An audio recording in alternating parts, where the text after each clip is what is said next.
نحمدہ و نصلی علی رسول الکریم اما بعد فاعوذ باللہ من الشیطان الرجیم بسم اللہ الرحمن الرحیم ومن یؤت الحکمہ فقد اوتی خیرا کثیرا اما بعد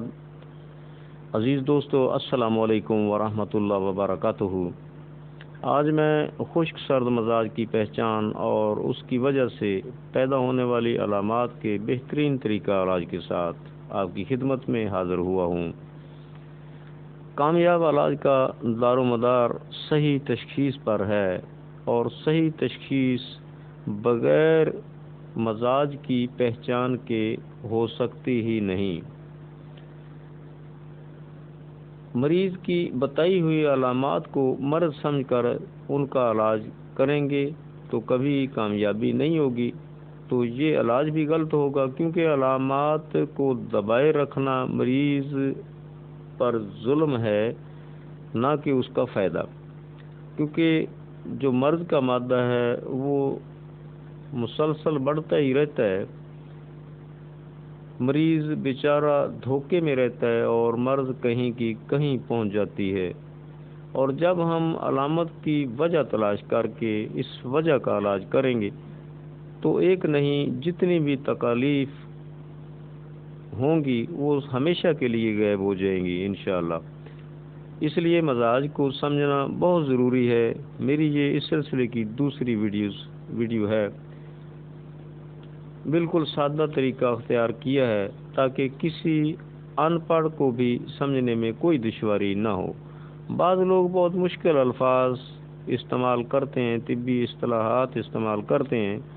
کالے انگریز بننے کی ناکام کوشش کرتے ہیں۔ دوستوں میں حکمت کا سکہ جمانے نہیں، بلکہ جو کچھ سمجھا ہے سیکھا ہے وہ اپنے بھائیوں تک پہنچانے کی کوشش کرتا ہوں۔ میرے اس عمل کے اجر سے میرا رب مجھے کبھی محروم نہیں رکھے گا انشاءاللہ۔ تو آئیے خشک سرد مزاج کی طرف۔ سب سے پہلے جو ہمارے سامنے چیز آتی ہے مریض کی وہ چہرہ ہوتا ہے۔ اگر چہرے پر سیاہیاں، کیل مہاسے، داغ، ہونٹ، زبان، آنکھوں میں سرخی کے ساتھ سیاہی نظر آتی ہے، لب و لہجہ میں قدرے تیزی، نبض رفتار میں تیز، مضبوط ہوا سے پر، 3 انگلیوں کے نیچے محسوس ہوتی ہے، پیشاب مقدار میں کم، سرخی کے ساتھ سیاہی نظر آتی ہے، دن میں 1 یا 2 دفعہ جلا ہوا پیشاب آتا ہے، مریض کو منہ کا ذائقہ ترش محسوس ہوتا ہے، اگر جسم میں درد ہو تو کام کاج کرتے وقت درد زیادہ ہوتی ہے، سکون کرنے سے کم، شدید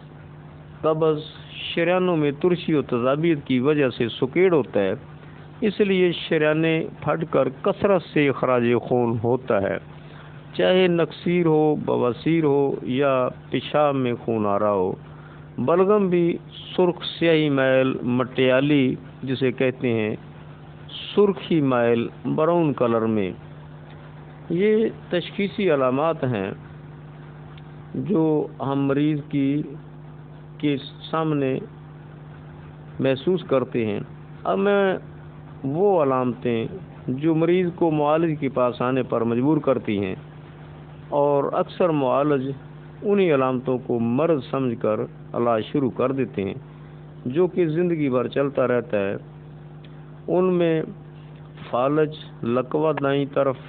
تشنج، دائمی سر درد، بے خوابی، سرسام سوداوی، مالی خولیہ، دماغ کے کیڑے، آنکھوں کی پتلیوں کا سکڑنا، کمزوری نظر، گوہانجنی، پڑوال، کالا موتیا، ناخنا، کانوں کا بجنا، بہرا پن، کانوں کی خشکی، کان کا درد، ناک کی خشکی، ناک کی بواسیر، بند نزلہ، ہونٹوں کا پھٹنا، ہونٹوں کی بواسیر، زبان کی سوجن، زبان کا پھٹنا، دانتوں کا کھٹا ہونا، دانتوں کا ریزہ ریزہ ہونا، سوتے میں دانت پیسنا، دانتوں کا گندا ہونا، دانت درد، خناک، نگلنے میں دشواری، حلق کی سوجن، ہچکی، ضیق نفس، سینہ کی جکڑن، سعال، نمونیا، پھیپھڑوں کا ورم،